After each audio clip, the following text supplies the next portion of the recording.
TDP అధినేత చంద్రబాబు నాయుడు మాట్లాడుతున్నారు. ఇప్పుడు లైవ్ చూద్దాం. ఎవడు నేర్పిస్తారు అడ్మినిస్ట్రేషన్? నేను కూడా 14 ఏళ్ళు ముఖ్యమంత్రిగా చేశాను. నా కింద కూడా పనిచేశారు మీరంతా.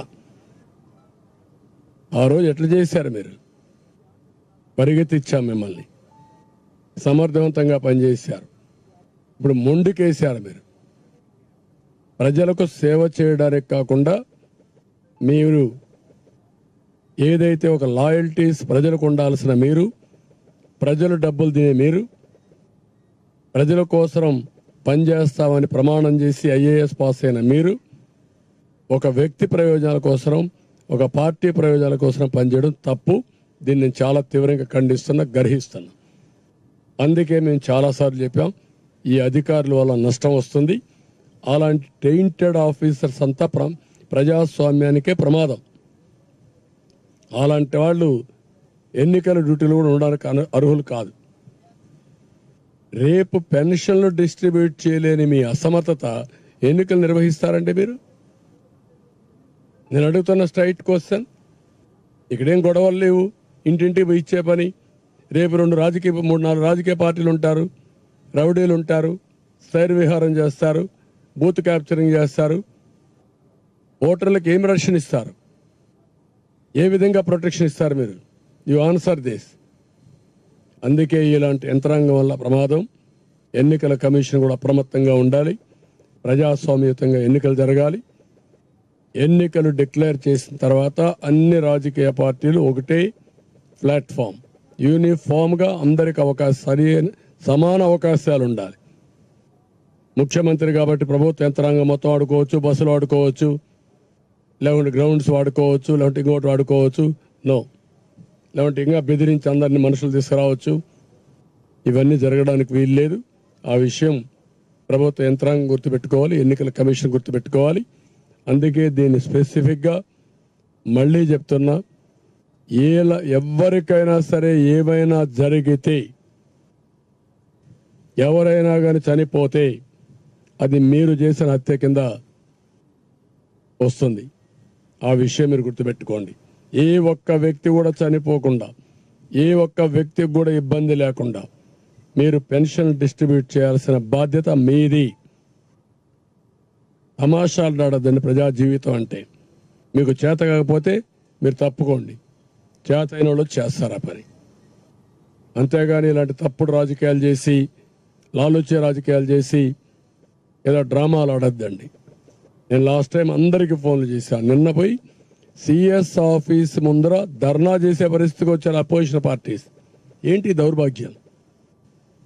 Is it right? పెన్షన్ ఇమ్మని గవర్నర్ దగ్గర పోవాలా మేము?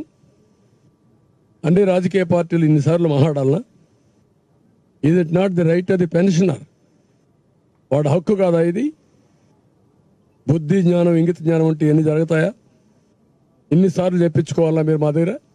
ఇన్నిసార్లు డిమాండ్ చేయించుకోవాలా? బట్ నేను చాలా తీవ్రంగా ఖండిస్తున్నా. మే నెల ఏ ఒక్కరికి ఇబ్బంది కలిగినా దానికి పూర్తి బాధ్యత ఈ ముగ్గురిదే. చీఫ్ సెక్రటరీ, అదే మరి శశిభూషణ్ ఈ secretary, CEO Muralidhar Reddy, CMO ఆఫీసులో ఉండే ధనంజయ రెడ్డి. ధనంజయ రెడ్డికి in what way is concern? Chief secretary నీ డ్యూటీ అయిపోయింది, నీ రోల్ లేదు. వన్స్ ఎలక్షన్ అయిపోయిన తర్వాత నీకు రోలే లేదు. అధికార యంత్రాంగం కూడా సీఎంకి అసిస్ట్ చేయడానికి వీల్లేదు. మొన్న ఒక మీటింగ్లో చూశారు, ఏం ధనంజయ కరెక్ట్గా ఉంది అన్నాడు. హూ ఈజ్ ఈ ధనంజయ? ఇదే గవర్నమెంట్ ఎంప్లాయీ. దాని మీద ఎలక్షన్ కమిషన్ సస్పెండ్ చేయాలి అతన్ని. నా సెక్రటరీ నాతో రావడానికి లేదు, నాకు పొలిటికల్గా అసిస్ట్ చేయడానికి వీలు లేదు. ఎక్సెప్ట్ సెక్యూరిటీ, ప్రాణాలు కాపాడడానికి సెక్యూరిటీ ఉంటారు అంతవరకే. Beyond that nobody can assist.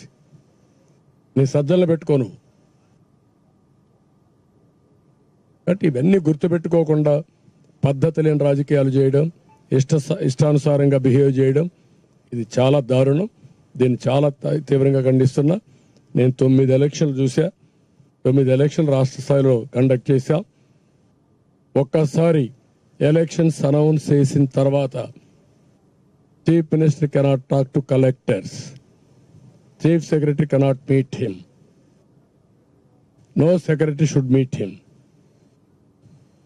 No secretary, no chief secretary, no collector should take orders from CM. This is the code of conduct. అవి కూడా తెలియకుండా ప్రవర్తించడం కరెక్ట్ కాదు. Even not only general elections, even panchayat ఎలక్షన్లో కూడా chief minister cannot talk to chief secretary or collectors who are on election duty. They are all work under election commission. అది state election commission కావచ్చు, central election commission కావచ్చు. అది గుర్తుపెట్టుకోవాల్సిన అవసరం ఉంది. దీన్ని తీవ్రంగా ఖండిస్తున్నా, గర్హిస్తున్నాం. కొత్త కొత్త పోకళ్ళు చూస్తున్నాం. థిక్ స్కిన్డ్ అయితే ఇట్లనే ఉంటాయి. వీళ్ళకి ఒక పద్ధతి లేని రాజకీయాలు చేసే పరిస్థితికి వచ్చారు. ఇంక ఈ విషయంలో మీకు ఏమైనా డౌట్స్ ఉంటే చెప్పండి.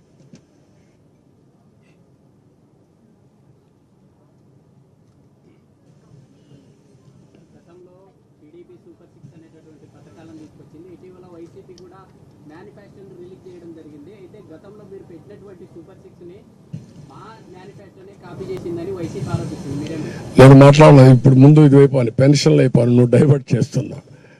ముందు పెన్షన్ల గురించే మాట్లాడండి ఈరోజు ఇక్కడ.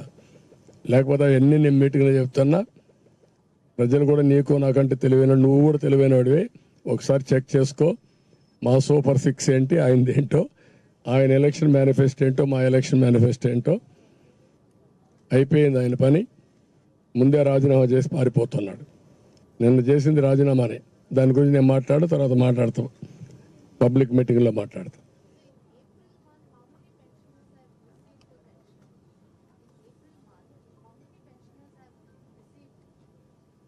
అది వాళ్ళు పబ్లిసైజ్ చేయలేదు. 33 మంది చనిపోయారని మాత్రం చెప్పారు. రివర్స్ ఎంతమందికి ఇచ్చామో సక్సెస్ఫుల్గా చెప్పకుండా ఎంతమందిని చంపేశామని చెప్పారు. అది వాళ్ళకుండే కమిట్మెంట్. ఒకడైతే పనికిరాని మనవాళ్ళు